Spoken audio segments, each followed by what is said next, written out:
Hare Nama eva kevalam kalo nasteva gatiranyata.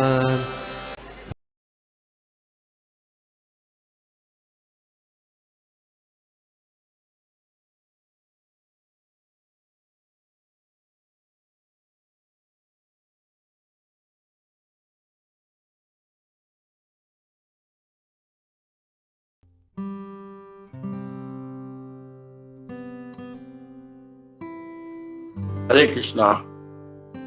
तो मैं उपमानो प्रभु जी को धन्यवाद देना चाहूंगा, इन्होंने मुझे सेवा का मौका दिया और भागवतम पर कुछ चर्चा करने का मौका मिलेगा। तो आज का जो श्लोक है बहुत ही सुंदर श्लोक है, जो कि स्कंद 3 अध्याय 19 और अंतिम श्लोक संख्या 38, इस पर आज हम चर्चा करेंगे। पहले हम श्लोक को दोहराते हैं। एतन्महान् पुष्यमलं पवित्रं धन्यं यशस्यं पदम् आयु आशिषां प्राणेन्द्रियाणां युतिशौर्यवर्धनं नारायणं ते गतिरङ्गश्रवणताम्। एतन्महान् पुण्यमलं पवित्रं धन्यं प्राणेन्द्रियाणां ज्योतिषौर्यवर्धनं नारायणं ते गति अंगश्रवणताम्। एतन्महान् पुण्यमलं पवित्रं धन्यं यशस्यं पदम् आयु आशिषां प्राणेन्द्रियाणां ज्योतिषौर्यवर्धनं नारायणं ते गति अंगश्रवणताम्।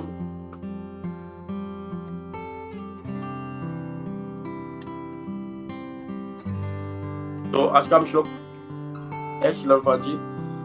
यह परम पवित्र आख्यान चरित्र अद्वितीय यश संपत्ति ख्याति आयुष्य तथा मन वांछित फल देने वाला है।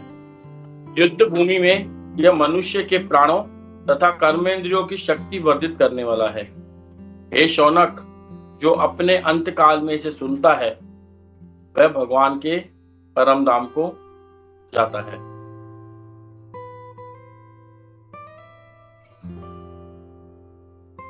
ओम अज्ञानतिमिरान्धस्य ज्ञानाक्षरन्मिलितं येन तस्मै श्रीगुरवे नमः।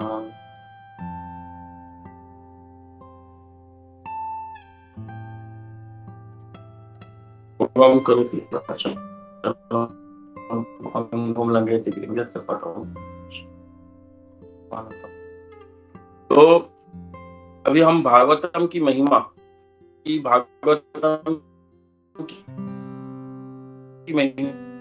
को भी हम देखते हैं। जो वस्तुएं हम प्राप्त करने के लिए बाहर अपने भौतिक शरीर से मेहनत करके कमा के लाते हैं तो भी थोड़ा सा ही मिल पाता है, वो भी अपने प्रारब्ध के अनुसार। जो हमारा प्रारब्ध लिखा हुआ होता है उससे ज्यादा हमें कोई नहीं दे सकता, चाहे हम कितनी मेहनत कर लें। सुबह को 5 बजे उठ करके ब्रह्म मुहूर्त में उठ करके काम धंधे पे लग जाएं और रात को सोने तक भी काम करते रहें, इस शरीर को घिसाते रहें, कर्म पूजा में लगे रहें, तो भी हमें वो प्राप्त नहीं हो सकता जो हमें इस भागवतम से प्राप्त होता है। आज हम इस पर चर्चा करेंगे कि केवल एक ही भागवतम जिसको बार बार संस्तुति करते हैं प्रभुपाद जी, चैतन्य महाप्रभु तो कहते हैं कि एक तो जपा, सुबह वाला अपना जपा ध्यान पूर्वक, और हमारा भागवतम।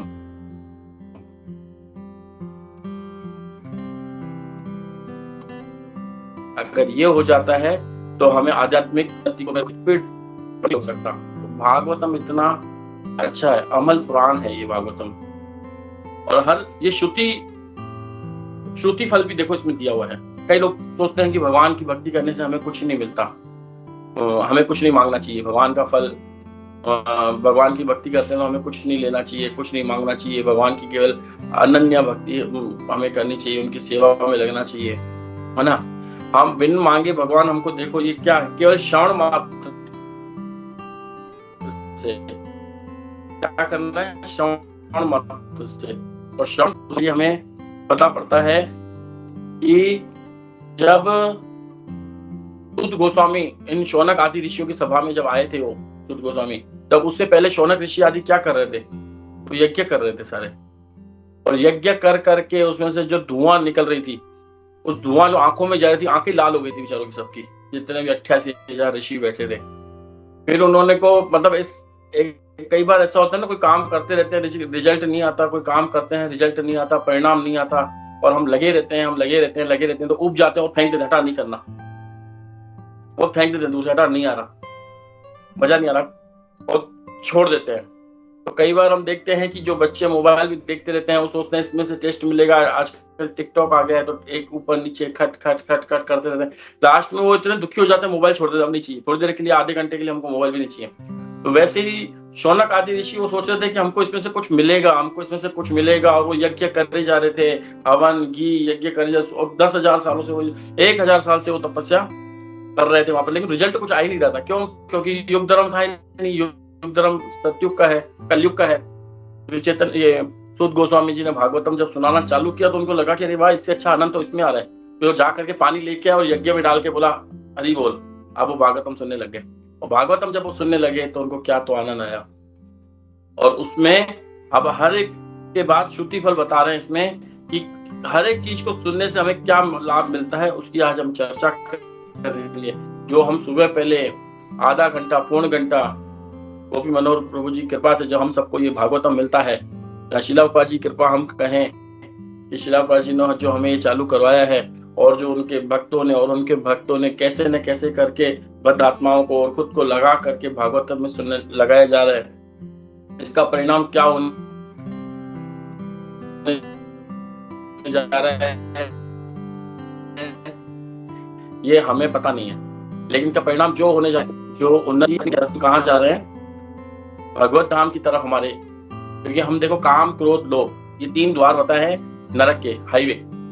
नरक, अगर किसी को नरक की तरफ जाना है, हाईवे की तरफ, तो उसको मात्र काम क्रोध लोभ को अपने अंदर रखना है, तो हम ऑटोमेटिकली एक ऐसे हाईवे पे पहुंच जाएंगे जो नरक की तरफ बढ़ रहे हैं। लेकिन अभी तो हमने वो छोड़ दिया है, काम क्रोध लोभ छोड़ दिया है हमने, तो क्या होता है कि अब हमारी जो भगवान का नाम, भागवतम, भक्तों का संग, ये हमें क्या कर रहा है, आध्यात्मिक उन्नति के ऊपर ऊंचा उठा रहा है। तो बेशक जब हम नीचे की तरफ जाते हैं, कभी हम फिसल पट्टी से नीचे उतरते हैं तो उसमें मजा आता है, लेकिन वो नीचे हो जाता है, लेकिन चढ़ने में बहुत मेहनत होती है। तो अभी हम क्या कर रहे हैं, हम साधक भक्त हैं, अभी हम निष्ठा के लेवल पे भी नहीं पहुंचे हैं, तो अभी हमें तपस्या करनी होगी, पहाड़ पर चढ़ाई करनी होगी। अभी हम पहाड़ पे चढ़ाई करने के जैसे हैं, तो जैसे हम पहाड़ पे चढ़ाई कर रहे हैं तो ऊपर जाकर के फिर फिसल पट्टी भी हमारे लिए आएगी, जब उसमें हम आसक्ति रुचि भाव प्रेम में होंगे, तो जब बिल्कुल स्पीड में हमारी गाड़ी दौड़ेगी भगवान धाम की तरफ। यही कुछ पाने के लिए कुछ खोना पड़ता है। तो वैसे ही जो अभी आधा पौन घंटा सुबह को हम भागवतम सुनते हैं तो उसका रिजल्ट बहुत अच्छा है। और आज इसमें पता चलता है क्या है कि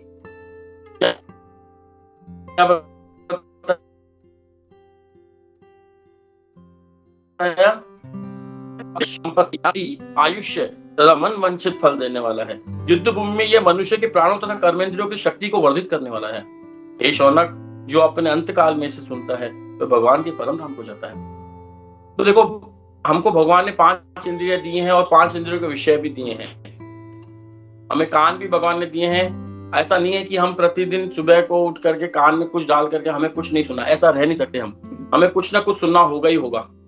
ये कान बने हैं तो कान का कुछ उसको टेस्ट देना ही होगा, चाहे हम उसे भौतिक टेस्ट दें, चाहे हम उसे आध्यात्मिक टेस्ट दें। ये हमारी स्वतंत्रता है। हम उन्हें क्या दे सकते हैं, अपने आप को, हम अपने आप को क्या दे सकते हैं, ये हमारे ऊपर है। चाहे तो हम चाहे हम तो बाहर की मैगजीन, कूड़ा करकट कचरा जो बाहर मिलता है वो हम इसे दे सकते हैं।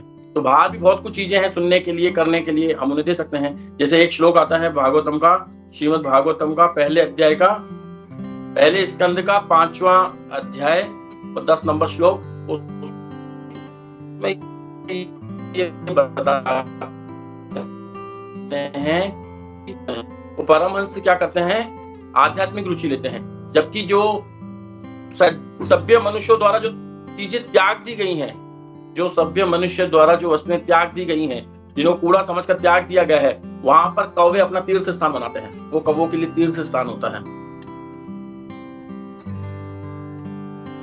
तो ये भागवतम कि कौवे हमेशा देव समाज में जो मनुष्य है, हम देखते हैं किस तरीके से गंदगी पे कोई व्यक्ति बैठा है तो कोई व्यक्ति अच्छी चीजों पे बैठा है ना। श्रील पाजी उदाहरण देते हैं मक्खी का। एक मक्खी ऐसी होती है जो हमारे शरीर में घाव होता है ना, घाव जिसमें से रक्त बहता रहता है। बचपन में कई बार ऐसे होता था, मीठा ज्यादा खाते थे तो कहीं से फुंसी, कहीं से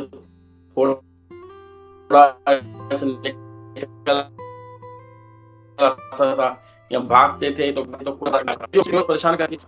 वो मक्खी आकर के टप टप बार बार। माता जी कुछ कहना चाह रहे हैं, मेरी आवाज नहीं आ रही क्या? हाँ प्रभु जी, पहले ठीक आ रही थी लेकिन अभी 2-3 मिनट से मुझे भी ये होता है, ज्यादा ब्रेक हो रही। सबको हो रहा है क्या ऐसे? प्रभु जी को भी हो रहा है?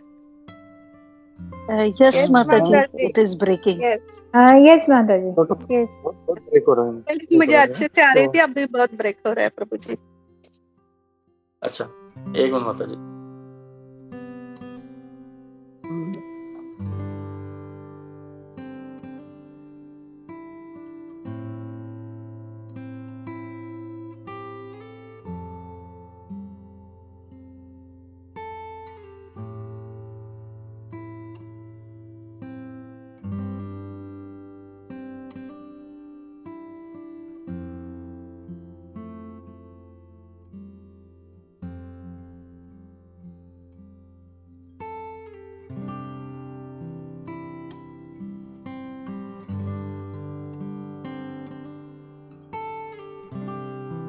हरे कृष्णा, देखो अभी आ रहा है क्या आज?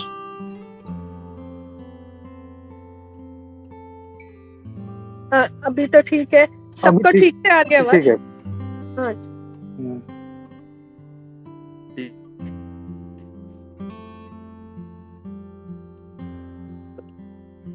जैसे आवाज थोड़ा कम हो तो बता देना। और मैं एक देना कि अभी हमारे सेंटर पर हूँ जहाँ पे हमारा प्रोग्राम होता है, तो यहाँ पर अभी एसी साफ करने वाले कोई 2 व्यक्ति आए हुए हैं। तो वो नीचे वाईफाई भी शायद मैं ऊपर बैठा हूँ, शायद इसलिए आवाज थोड़ी ऐसा आ रही है। अभी मैंने मेरा नेट चालू कर दिया है, तो इस रूम में भी एसी है, तो यहाँ पर भी वो आएंगे। तो उस वक्त मैं अपना थोड़ा स्थान चेंज करूंगा। आप हो सकता है कि क्लास के बाद आए, अभी भी आ सकते हैं, तो थोड़ी देर मुझे 2 मिनट स्थान चेंज करने में लगेगा ना। तो अभी हम क्या चर्चा कर रहे थे? अभी हम ये चर्चा कर रहे थे कि जो मक्खियां होती हैं, जो गर्मियों के दिनों में कई बार रहती हैं, गंदगी में दिखती है, जिनके घर साफ नहीं रहते हैं, तो उनके घर में, जिनके घर में बच्चे ज्यादा होते हैं और गंदगी बहुत ज्यादा रहती है, सफाई नहीं होती है, तो वहां पे मक्खियां खूब भिनभिनाती रहती हैं, है ना। तो वो मक्खियां क्या करती हैं, जब उन बच्चों के फोड़े फुंसी होती है, किसी के भी फोड़ा फुंसी होती है, वो स्थान ढका हुआ नहीं रहता है, तो उस पर आके टप टप टप टप आके बैठ जाती है, उसमें से वो मलबा चूसती रहती है। लेकिन दूसरी होती है मधुमक्खी, जो फूलों पर जाकर के मधुओं का रस चूसती है ना। तो कैसा कैसा स्वभाव है हर प्राणी का, हर जीव का अपना अपना स्वभाव है। तो वैसे ही हमारा को अपना स्वभाव, आध्यात्मिक स्वभाव बनाना चाहिए, क्योंकि हम मूल रूप से आत्मा है, हम ही शरीर नहीं है। जो व्यक्ति अपने आप को शरीर मान करके कितने ही बड़े कार्य क्यों न कर ले, वो हमेशा दुखी का दुखी रहेगा। क्यों? क्योंकि शरीर टिकने वाला नहीं है, और शरीर में जो इंद्रियां हैं वो भी टिकने वाली नहीं है, उनका आनंद भी टिकने वाला है नहीं, तो इसलिए वो हमेशा दुखी रहेगा। उतने भी ये जैसे हमारे यूएन में कितनी भी शरीर के लेवल पर उन्होंने बहुत कोशिश कर ली कि इसको, राष्ट्र को सुरक्षा दे सके या राष्ट्र को शांति दे सके, पर उनकी हर उनकी मेहनत नाकामयाब जाती है। क्यों? क्योंकि वो शरीर के लेवल पर सोचते हैं। और भगवान ने बता रखा है कि दुखालयम अशाश्वतम है ये जगत, तो यहाँ पे दुखों का स्थान है। उन्हें पता ही नहीं, जन्म मृत्यु जरा व्याधि दुखा दोषान दर्शनम, कभी उन्होंने इन चीजों को देखा ही नहीं। भगवान बोलते हैं इनको देखना चाहिए, इनके दर्शन करना चाहिए, जन्म मृत्यु जरा व्याधि।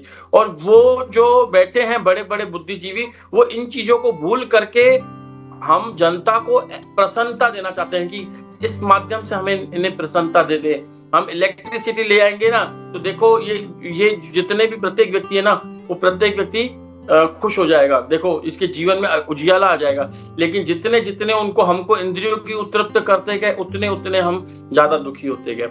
आज हमारी तरफ, आपकी तरफ तो न्यूज नहीं आई होगी, 2-4 दिन पहले हमारे इधर एक 12 साल की लड़की, मात्र जो 5वीं में पढ़ती थी, वो पढ़ाई की प्रेशर से आकर उसने आत्महत्या की है। तो ये हमारा आधुनिक समाज है जो हमको खुश करना चाहता है, लेकिन हम खुश नहीं हो पा रहे हैं। क्यों नहीं हो पा रहे खुश? क्योंकि हम अपने आप को जो शरीर मान के बैठे हैं, और जिन्होंने हमें शिक्षा देते हैं शरीर शरीर शरीर शरीर शरीर शरीर शरीर शरीर, और बस उनको यहीं तक ही ज्ञान रहता है। जो केवल ज्ञान जो आता है ये अज्ञान बताया गया है, ये अविद्या बताई गई है। शरीर के बारे में ज्यादा सोचना समझना ये अविद्या है। तो हमको क्या सुनना चाहिए? श्रीमद् भागवतम सुनना चाहिए। देखो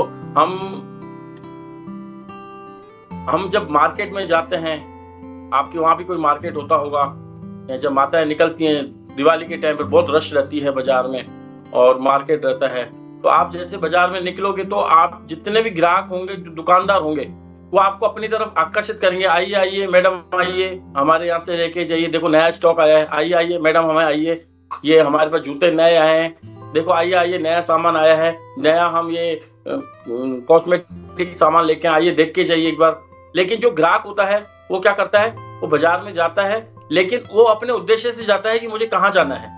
कई बार हम उसी गली से निकलते हैं, लेकिन हमको मार्केट से कुछ लेना नहीं होता है, और 50 ग्राहक दुकानदार हमें बुलाते हैं, लेकिन हम जाते हैं कि उसके पास नहीं जाते ना। तो ठीक उसी तरीके से हमें परमहंसों की तरह भले भौतिक आकर्षण कितना भी बुलाए, लेकिन हमारा उद्देश्य होना चाहिए। और एक चीज हमेशा याद रखना चाहिए, क्यों? अगर कोई हमें वस्तु लेनी है तो लेने से पहले उसके लिए विचार करना चाहिए, क्यों लूं, मुझे इससे क्या फायदा होगा, क्या मेरे को ये कृष्ण भक्ति में आगे बढ़ाएगा, क्या ये मेरे कृष्ण भक्ति के अनुकूल है, क्या ये मेरे गुरु की सेवा में आगे बढ़ाएगा, तो हमें उसको स्वीकार करना चाहिए। तो कोई भी चीज को, जैसे हम जानवर भी देखते हैं ना, बाहर जो कुत्ता भी रहता है ना, आप कभी ट्राई करना, यहाँ आप बड़े भक्त हो, यहाँ बैठे हो, कभी आप नोट करोगे किसी कुत्ते को बिस्कुट देना, वो कुत्ता आपके पीछे पड़ेगा बिस्कुट लेने के लिए, लेकिन आप जब उसको बिस्कुट दोगे ना तो डायरेक्ट नहीं खाएगा, पहले उसको सूंघेगा कि मेरे मतलब की है या नहीं है, क्या मैं इसे खा सकता हूं या नहीं, उसके बाद ही वो खाता है। और हम बिना देखे सोचे समझे किसी के पास भी गए, कौन है क्या नहीं है, उसका जाके खा के आ गए। अरे क्यों खाए हम? किसने कहा है खाने के लिए? क्या हमें घर पे मिलता नहीं है खाने का? लेकिन हम अपनी इंद्रियों को बस तुष्ट करना चाहते हैं और हम खुश होना चाहते हैं। देखो अभी आप किसी भी कुत्ते को कोई भी चीज दो खाने की, लेकिन उसके जो मनपसंद होगी ना वो वही खाएगा, दूसरी चीज छोड़ के चल जाएगा। आप नोट करना, आप कभी भी दे देना, कोई कुत्ता आपकी घर की तरफ होगा, अगर आप उसको रोटी का टुकड़ा दोगे तो हो सकता है नहीं खाए, लेकिन पार्ले जी का बिस्कुट दोगे तो हो सकता है खा ले। हमारी तरह के कुत्ता है, मैं इसको नोट करता हूँ, उसको अगर मैरी बिस्कुट दूंगा तो नहीं खाएगा, लेकिन अगर मैं उसको पार्ले जी दूंगा तो खा लेता है। उसने भी अपना एक टेस्ट बना रखा है कि मेरे को ये खाना है, बाकी दूसरा सूंघ के चला जाता है। लेकिन हम सोचते हैं कि कुछ भी मिल रहा है ना आने दो, कुछ भी मिल रहा है ना आने दो। अपनी इंद्रियां हम हर जगह खोल के बैठे हैं कि आने दो आने दो आने दो आने दो, और इन इंद्रियों के माध्यम से हम अपने मन में इतनी वस्तुएं स्टोर करते जा रहे हैं, जो कि अंत समय पर जब स्टोर खुलेगा तो हमें पता नहीं पड़ेगा। हम सोच रहे होते हैं कि हम तो विभीषण हैं, लेकिन पता पड़ेगा अंदर से तो हम तो रावण वाली प्रवृत्ति वाले हैं, कि देखो हमारे अंदर अंत में भी ये काम वासनाएं बैठी हुई हैं। और गलती से हम अपने आप को जो ये सुबह पहले रगड़े मार वाली जपा जो हम करते हैं, हम सोचते हैं कि हम बहुत बड़े विभीषण बन गए। नहीं, आज भी जब हम जप करने बैठते हैं तो पता चलता है कि अंदर कितना रावण बैठा हुआ है हमारे अंदर। तो इससे हमें पता चलता है कि क्या है क्या नहीं है। तो हम कहीं भी जाएं, लेकिन अपनी बजट के हिसाब से, उस हिसाब से हम चलते हैं, क्या लेना है क्या नहीं लेना है। लेकिन आध्यात्मिकता में हम इस चीज की सोचते नहीं है। यूट्यूब पे जिसने मिला, हाँ हम तो ये सुनते हैं, अरे हाँ हम तो ये सुनते हैं, अरे इनका इतना अच्छा आता है, अरे इनका उतना अच्छा है। हमने अपने कान इंद्रियां सारे सबके लिए खोल रखा है कि जो भी आए कुछ भी आए डाल के चले जाओ बस। क्यों? क्योंकि हम अपने आप को बहुत बड़ा आध्यात्मिक समझते हैं ना, इसलिए। लेकिन हमें केवल और केवल प्रामाणिक गुरु का, प्रामाणिक संस्था का ही हमें सुनना चाहिए, जो कि हमारे लिए फायदेमंद है। तो देखो इस श्लोक में इन्होंने कितना बड़ा पैकेज दिया है हमें। इतना बड़ा पैकेज इस संसार का कोई बड़ा से बड़ा सेठ भी नहीं दे सकता हमें, कि मेरे पास आके नौकरी करो या केवल मेरे बारे में सुनो, मैं तुम्हें इतना कुछ दे दूंगा। अब देखो क्या क्या उन्होंने देते जा रहे हैं। केवल भागवतम सुनने से, भागवतम का एक चैप्टर सुनने से देखो हमें क्या लाभ मिलने जा रहा है। और 100% मिलेगा। जिसको ऐसे लगे कि नहीं मिलेगा, मिलेगा। जिसने जितना सुना है, अगर किसी ने ध्यान पूर्वक सुना है तो उसको पूरा मिलेगा, जिसने थोड़ा सुना है उसको थोड़ा मिलेगा। जैसे कि हम देखते हैं कि भागवतम में जब धुंधकारी के लिए भागवतम की महिमा कही गई थी, और वहां पे कई लोग आकर के इकट्ठे हुए और वहां पर एक बांस के ऊपर धुंधकारी प्रेत आत्मा जाकर के बैठ गई थी। और जब भागवतम हुआ पूरा 7 दिन तक, और इतने में एक विमान आया और धुंधकारी को लेके गया। और दूसरे भक्तों ने कहा कि हमने भी तो सुना, हमें क्यों नहीं विमान लेके गया? तो बोला कि आपने ध्यान पूर्वक नहीं सुना, जो ध्यान पूर्वक सुनेगा केवल उसके लिए विमान आएगा। फिर उन्होंने कहा दोबारा भागवतम होनी चाहिए। दोबारा भागवतम हुई और सबने ध्यान पूर्वक सुना और उनको भगवत धाम मिला। तो हमें ये देखना चाहिए कि हम ये जो सुबह पहले जो हम आते हैं, क्यों आते हैं, ये क्यों हमारे जीवन में हमेशा रहना चाहिए, क्यों हम क्यों कर रहे हैं, ये हम ये भागवतम क्यों सुन रहे हैं, और हमारा अंतिम उद्देश्य क्या है? हमारा अंतिम उद्देश्य यही है कि जन्म मृत्यु के जो ये शरीर जो पुतला मिला हुआ है हमें, पृथ्वी जल अग्नि वायु आकाश मन बुद्धि अहंकार का, इससे हमें मुक्त होकर के हमें भगवान के धाम चिन्मय धाम में प्रवेश होने, यही एकमात्र हमारी इच्छा होनी चाहिए। लेकिन ये भी इच्छा एक कंडीशनल इच्छा है। ये इससे भी बड़ी इच्छा होती है कि केवल भगवान का प्रेम हमें मिलना चाहिए।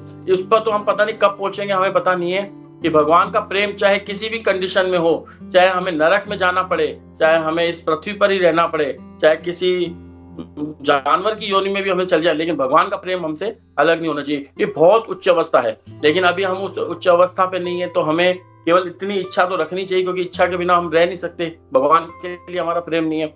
लेकिन क्यों नहीं हमारे लिए भगवान का प्रेम, ये हम आगे देखते हैं कि भगवान ने हमें कितना बड़ा पैकेज दिया है। अद्वितीय यश, अगर जो भागवतम को करता है, भगवान की लीलाओं को सुनता है, भगवान के बारे में चिंतन करता है, उसको अद्वितीय यश मिलता है।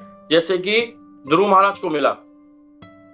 ध्रुव महाराज क्या लेने गए थे और उनको कितना बड़ा यश मिला, अपने दादाजी से बड़ा ध्रुव, पूरा इस प्लानेट से भी बड़ा क्या मिल गया, ध्रुव लोक मिल गया उनको। अद्वितीय यश किसको मिला होगा इतना बड़ा यश? किसी को नहीं मिला होगा इतना बड़ा यश। संपत्ति, तो अभी हम चर्चा कर रहे थे अद्वितीय यश। अद्वितीय यश जिसके बराबर कोई दूसरा यश ही ना हो। तो दूसरा यश कैसे? ध्रुव महाराज को देखो कितना बड़ा यश दिया भगवान ने। संपत्ति के मामले में देखें तो ध्रुव महाराज को कितनी बड़ी संपत्ति मिली। प्रभुपाद जी के पास क्या था? कुछ नहीं था, लेकिन एक भक्ति था, एक भागवतम था उनके पास। अगर आप देखो, हम देखें कि श्रील प्रभुपाद जी पहली बार यूएस गए तो क्या लेके गए थे? एक भागवतम का पहला स्कंद। उसमें इतनी शक्ति थी, है ना। इस भागवतम में जो सुबह पहले हम पढ़ते हैं, हमें क्या दे सकता है हम इसका अंदाजा नहीं लगा सकते। हम अपने कर्म मन, अपने इंद्रियों पर, अपने बल पर हम इस चीज का अंदाजा लगाते हैं कि हमें क्या मिलने जा रहा है। उस पे हम ज्यादा भरोसा करते हैं कि हम कमाएंगे नहीं तो खाएंगे क्या। अरे जानवर कौन सा कमाते हैं, उनको भी तो भगवान देता ही है। लेकिन हमको भगवान के ऊपर भरोसा नहीं रहता, हमको अपने कर्म इंद्रियों पर, अपने उन पर ज्यादा भरोसा रहता है कि हम करेंगे तो होगा। नहीं, ऐसा नहीं है। भगवान ने सबका कोटा अपना अपना लिख रखा है। आप जब हम पढ़ते हैं 10वें स्कंद का 14वां नंबर अध्याय और 8वां नंबर श्लोक जब हम पढ़ेंगे तो पता पड़ेगा कि जो भक्त अपने पूर्व कर्मों को सहन करते हुए भगवान की प्रतीक्षा पर केवल निर्भर रहता है, भगवान की कृपा की प्रतीक्षा पर, भगवान की कृपा की प्रतीक्षा करता रहता है। 10वां स्कंद 14वां नंबर अध्याय और 8वां नंबर श्लोक में साफ लिखा सुसक्षिमाणा कि जिस प्रकार एक भक्त अपने पूर्व कर्मों को सहन करते हुए और भगवान की कृपा की प्रतीक्षा करता है, भगवान की एक दिन कृपा होगी मेरे ऊपर, जरूर मेरे ऊपर कृपा होगी। और जब तक भगवान की कृपा नहीं होगी, जब तक हमको चारों तरफ से कुछ ना कुछ कष्ट मिलते रहेंगे। प्रभुपाद जी को कष्ट कम मिले थे क्या? उनको कोई हेल्प नहीं करता था। हमें पता चला कि प्रभुपाद जी जब एक मठ में गए थे, भक्तिसिद्धांत सरस्वती गोस्वामी महाराज के मठ में जब वो गए थे, तो उनको सेवा दी गई कि आप बाहर से डोनेशन लेके आओ। तो जब वो बाहर से डोनेशन के लिए जब जाने लगे, जब तैयारी कर रहे थे, तो उन्होंने उनको मठ के जो अधिकारी थे उनको बोला कि कम से कम मुझे एक धोती कुर्ता नया दे दो, कम से कम मैं जाकर के जिनसे डोनेशन ले जाऊंगा तो कम से कम थोड़ा सा वेल अच्छा से होके जाऊं तो कुछ वो लक्ष्मी दे सके। तो उन्होंने आगे शिकायत कर दी, ये सन्यासी, ये ब्रह्मचारी तो ज्यादा उसमें चल रहे हैं, इनको तो वो चाहिए। और बोला कि वहां से बोला कि नहीं, आप कहीं से दूसरे मठ में जाइए। प्रभुपाद जी को जितने जितने कष्ट हुए हमें क्या पता है, हमें कुछ नहीं पता, हम कुछ नहीं उसका कर सकते। एक व्यक्ति तो ये बोलता है कि अगर मैं अपने इस शरीर की चमड़ी निकाल करके इसका जूता बना के प्रभुपाद जी को पहनाऊं ना, तो भी मैं उनका कर्जा नहीं उतार सकता हूँ। इतनी बड़ी महिमा प्रभुपाद जी हमें दे के गए हैं। और वो भागवतम जो देखे गए हैं भगवान श्री प्रभुपाद जी यहाँ पे जो लेके अवतार लेके आए या शक्ति आवेश अवतार, केवल अपनी पुस्तकों के लिए आए, केवल पुस्तकों के लिए। तो देखो संपत्ति के मामले में देखो, आज प्रभुपाद से बड़ी संपत्ति मैं समझता हूँ विश्व में किसी के पास नहीं होगी। इतने बड़े प्रभुपाद जी के जितने विग्रह पूरे विश्व में देखे जा रहे हैं, शायद मुझे लगता ही कोई इतना बड़ा संपत्तिवान व्यक्ति होगा जिसकी पूरी दुनिया में पूजा इस तरीके से भव्य लेवल पे की जा रही होगी। ख्याति, क्या तो प्रभुपाद जी को ख्याति मिली है। आयुष्य, कैसे तो आयु बढ़ जाती है। प्रभुपाद जी पहली बार जा रहे थे तो उनको हार्ट अटैक आया, और हार्ट अटैक तो आज जवान लोगों को भी आ रहा है। और अभी जो हमारे हृदय जो हमारा धड़क रहा है उसके अंदर भी कोलेस्ट्रॉल वगैरह की मात्रा ये वो, अगर हम आज चेक कराने जाए ना तो पता नहीं कितनी बीमारियां हमारे अंदर निकल के आ जाएंगी, क्योंकि हमारा खाना पीना ऐसे। लेकिन फिर भी हमें भगवान बचा के बैठे हैं। हम भगवान चाहे तो एक ही बार में हमें छलटा दे मामले से, लेकिन भगवान हमें बचा के बैठे हैं। और इसीलिए ये नहीं सोचना चाहिए कि मेरा शरीर सही है इसलिए मैं जीवित हूँ। नहीं, शरीर तो पता नहीं कितने लोगों का सही था लेकिन निकल पड़े। तो आयु भी भगवान, आयुष कौन देता है? आयु भगवान देते हैं। भगवान की भागवतम में लिखा गया है कि जितनी देर व्यक्ति आध्यात्मिक उन्नति में रहता है, आध्यात्मिकता में रहता है, उसकी जो वो समय होता है जब हम ध्यानपूर्वक भगवान का नाम लेते हैं, ध्यानपूर्वक भगवत गीता भागवतम सुनते हैं, वो समय हमारी जो आयु दी गई प्राप्त के अनुसार वो उसको रोक दी जाती है और वो हमारे लिए बढ़ा दी जाती है। हम देखते हैं कि बड़े बड़े केस ऐसे मिलते हैं। एक व्यक्ति के तो जीवन में ये लिखा हुआ था कि तुम्हारी आयु 20-22 साल से ज्यादा नहीं है, तो दुखी हो गया वो। अब सोचे क्या करूं, तो इस्कॉन से जुड़ गया। ठीक है, उसको नहीं पता था कि यहाँ पर ऐसी सुविधा है। ना हम बताते हैं कि आप इस्कॉन में आओ, भागवतम पढ़ो, आपकी आयु बढ़ जाएगी, हम भी किसी को ये नहीं बताते। वो बाय डिफॉल्ट आके जुड़ गया तो 20 साल, 21 साल, 22 साल, 23 साल, 25 साल, 27 साल, 30 साल, आज 50 साल का वो हो गया है। बोला कि यार मेरे को पता नहीं क्या हो गया, लेकिन ये जरूर है कि मेरी आयु कम थी। ज्योतिषियों ने बता रखा था, मैंने 2-3 जगह अपनी जन्म पत्र दिखाई, लेकिन जब से मैं इस्कॉन में जुड़ा हूँ और भगवान के भरोसे, ठीक है भगवान जैसा करेंगे, लेकिन भगवान ने मेरी आयु बढ़ा दी। अब मैं प्रचार कर रहा हूँ। अच्छा, तो भगवान सब कुछ कर सकते हैं। हमें 1 सेकंड के अंदर बोलते बोलते हमें चुप करा सकते हैं। तो भगवान हमारी और मनोवांछित फल देने वाले हैं। इसमें क्या है? मनवांछित फल देना है। अब सबके मन की इच्छा एक ही है कि हम सुखी रहें। सबकी इच्छा मन में यही कि हम सुखी रहें, और ये सुखी करने वाला हमें भागवतम ही है। सबके मनों के अंदर क्या है? सुखी रहना। आज आपके पड़ोसी हैं, आपके रिश्तेदार हैं, उनको आप कॉल करना आज और उनसे पूछना और कैसे हो। वो बोलेगा बहुत बढ़िया है, बहुत मजे में है, यही बोलेगा, बहुत बढ़िया है, बहुत मजे में है। फिर आधा घंटा उनसे बात करना अगर उनके पास समय हो तो, और आधा घंटा उनके दिल की लेना। धीरे धीरे धीरे धीरे धीरे धीरे वो रो पड़ेंगे, अरे मैं तो बहुत दुखी हूँ, इस संसार में कुछ भी नहीं है, सब दुखी है, मेरे चाचा, मेरे मामा, मेरे काका, मेरी सास, मेरी बहू, सब दुखी करने वाले, मेरे बच्चे दुखी करने वाले हैं, इस संसार में सुख है ही नहीं। लेकिन पहली बार जब फोन करोगे तो क्या बोलेगा? मैं बहुत सुखी हूँ, ओहो बहुत बढ़िया बढ़िया मजे में, और तुम बताओ ये वो आपको बढ़िया। लेकिन आधा घंटा उससे बात करो, आप दिल का हाल लो, अरे ये ऐसा है, देखो मेरे को तो ये कष्ट है, अपने कष्ट बताओ, देखो मेरे। फिर वो बोलेगा कि हाँ मेरे को भी ये है। वो आप बोलोगे ना मेरे को ये है, तो बोलेगा नहीं इससे ज्यादा तो मेरे को है। मन वांछित फल, सबके मन की एक ही इच्छा है कि हम सुखी रहें। तो और सब सुखी रहना चाहते हैं और हमें दिखाते हैं कि हाँ हम सुखी हैं, लेकिन जब हम उनके हृदय के अंदर घुसेंगे ना तब हमें बताते हैं। आज मैं यहाँ पे देखता हूँ, जहाँ पे हम प्रचार करते हैं, जो लोग आते हैं यहाँ पर, वो कभी कभी अपने दुख बताते हैं। वो चाहते हैं कोई हमारा दुख सुने। इस संसार में दुख सुनने वाला कोई नहीं है किसी का। तब आपके पास क्या है, कितना है ऐश्वर्य, वो सब सुनना चाहते हैं, लेकिन अंदर से वो कितना दुखी है, उसका दुख इस शास्त्रों को देखते हुए, ऐसे तो सब दुखी हैं, सब देखता है कि हाँ उसका ये, उसका ये, उसका वो, उसकी पत्नी खराब है, उसकी माँ खराब है, उसकी बीमारी है, उसको ये सब दिखता है। लेकिन शास्त्रों को देखते हुए उनके दुख को समझना और शास्त्रों के हिसाब से उनको इलाज देना, ऐसे संसार में बहुत कम लोग हैं कि उसके दुखों को शास्त्रों के हिसाब से समझना और शास्त्रों के हिसाब से उसको उत्तर देना और उसको ऐसी सेवा में लगाना कि जिससे वो बारंबार इस जन्म मृत्यु के चक्कर से निकल सके। और क्या है अंत में, और देखो इस श्लोक में देखो, ये तो मिला ही मिला हमें, अद्वितीय यश भी मिला, संपत्ति भी मिलेगी हमें, ख्याति भी मिला, आयुष भी मिलेगी बढ़ी हुई, मनवांछित फल भी मिलेगा इसमें, और अंत में क्या मिलेगा? भगवत धाम, जो हम छोड़ के आए हैं हमारी मन की कामनाओं की पूर्ति करने के लिए, हमारे इंद्रियों को तुष्ट करने के लिए। और हम इंद्रियों के तुष्ट होते होते होते ऐसे भव सागर में फंस गए, तो कभी हम देवता बने, तो कभी हम मनुष्य बने, कभी हम चींटी बने, कभी हम ब्रह्मा बने, कभी देवराज इंद्र बने, कभी तपोलोक में गए, कभी यहाँ गए, कभी वहां गए, लेकिन सुखी नहीं हो सके। क्यों? क्योंकि आत्मा का स्वभाव है भगवान की सेवा करना, और केवल भगवान ही एकमात्र है जो भोग कर सकते हैं, और उनकी हम सेवा करके उन्हें आनंद दे सकते हैं। हम यहाँ पर प्रकृति के 3 गुणों के अंदर फंस करके हम उन लोगों की सेवा कर रहे हैं जो लोग सेवा जानते नहीं है, और जो कभी भोग्य वो है ही नहीं, वो सेव्य है ही नहीं। सेव्य भगवान है। भोक्तारम यज्ञ तपसाम सर्वलोक महेश्वरम सुहृदय सर्वभूतानाम ज्ञात्वा शांति बृच्छति। शांति कैसे मिलेगी? ये जानकर कि मेरा प्रत्येक कार्य भगवान कृष्ण की प्रसन्नता के लिए होना चाहिए, मेरा प्रत्येक कार्य भगवान श्री कृष्ण की, भगवान गुरुदेव की प्रसन्नता के लिए होना चाहिए। तो अंत में क्या मिलता है हमें? भगवत धाम। तो वह निश्चित रूप से भगवत धाम को जाता है। कौन जाएगा? जो भागवतम सुनेगा। यदि कोई अपने जीवन के अंत काल में भगवान की लीलाओं के आख्यानों से परिपूर्ण श्रीमद् भागवतम का श्रवण करता है, तो अभी अंत टाइम में क्यों बोला गया है?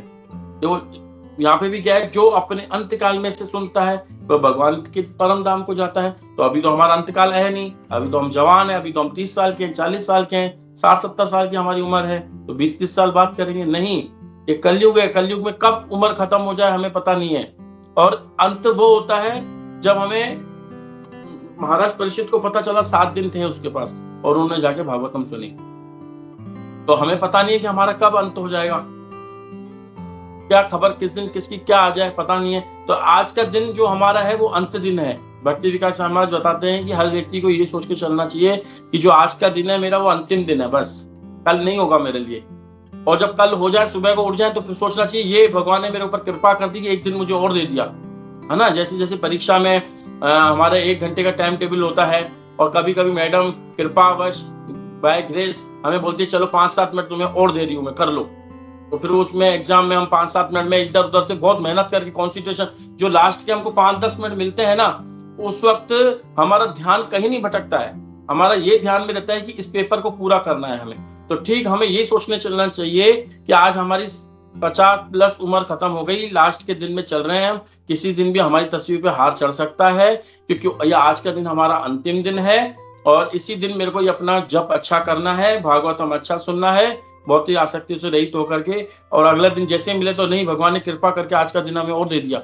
और ऐसे करते करते करते करते हमें, और जिस तरीके से हम भौतिक सुख को समझते हैं, जैसे कि हम कभी भी इस्कॉन का सेमिनार करेंगे, वास्तविक सुख क्या है, जब हमें ये बताया जाता है वास्तविक सुख क्या है, तो हेडिंग तो देते हैं कि वास्तविक सुख क्या है, लेकिन अब वास्तविक सुख को समझने के लिए जो कैंडिडेट आते हैं, तो उनको जो वक्ता होते हैं वास्तविक सुख नहीं बताते हैं, हेडिंग देते हैं कि वास्तविक सुख क्या है, और वो सुनते हैं वास्तविक सुख कुछ अलग होता है, चलो देख के आते हैं। और वास्तविक सुख को पढ़ने के लिए, देखने के लिए, वो सुनने के लिए आते हैं, और हम उन्हें क्या बताते हैं, हमारे वक्ता उनको क्या बताते हैं, इस दुनिया के असली दुख बताते हैं।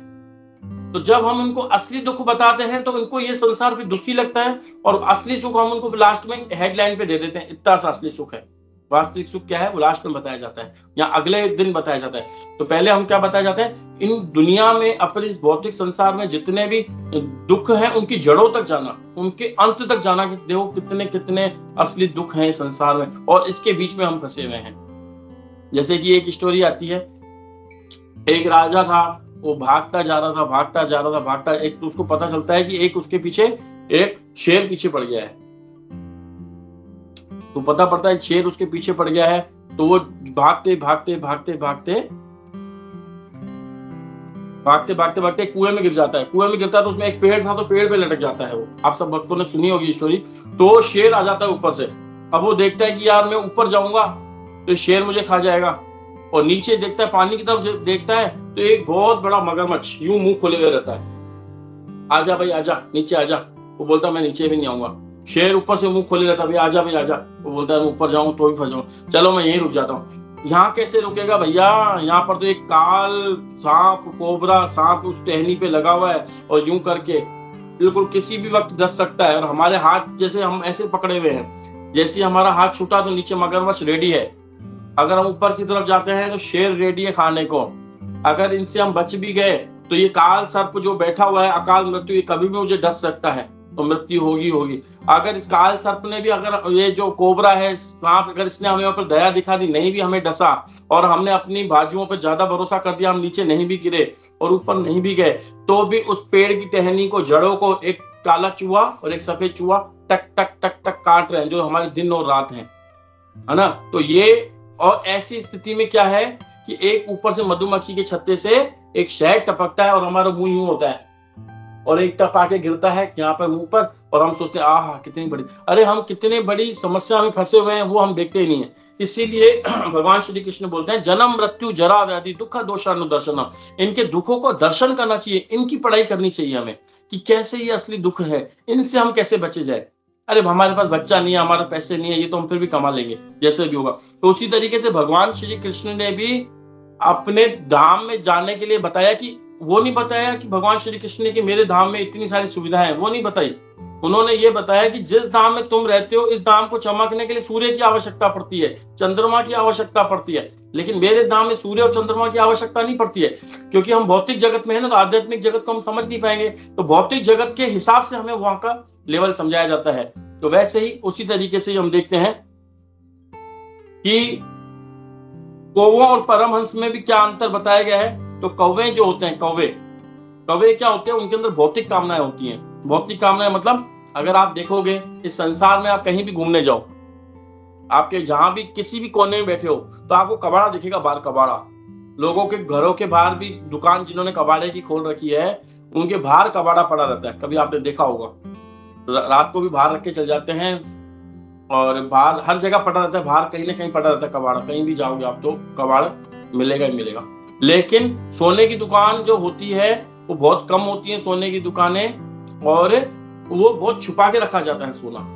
तो वैसे ही ये जो काम वासनाएं हैं, ये प्रत्येक व्यक्ति के हृदय में है काम वासनाएं। तो ये कबाड़े के बराबर है, बंगाड़ के बराबर है। कबाड़ा है, कबाड़ा बंगाड़ बोलते हैं आपके यहाँ पे गुजरात साइड, और ये बॉम्बे साइड क्या बोलते हैं, कबाड़ा, बंगाड़ बोलते हैं, बंगाड़। तो बंगाड़ ऐसे ही पड़ा रहता है। तो ये जितने भी भक्तों के, जितने भी जो सामान्य लोग हैं, इनके हृदय में क्या है, काम वासना है, जो कबाड़े के बराबर है, भंगाड़ के बराबर है। लेकिन जो शुद्ध आत्माएं होती है, महात्मा नाथ तो माम पार्थ है देवी प्रकृति में आश्रित, जो देवी प्रकृति के आश्रय में रहते हैं, उनके हृदय में ये कबाड़ा नहीं होता है, ये काम वासना नहीं होती, शुद्ध प्रेम होता है भगवान का, सोना, प्योर, है ना। तो ठीक वैसे ही ये शुद्ध प्रेम हमारे अंदर नहीं है। शुद्ध प्रेम शुद्ध आत्माओं के अंदर है, भगवान की आत्माओं के अंदर है। और इसमें एक लाइन बहुत इंपॉर्टेंट है, जिसको मैं देखें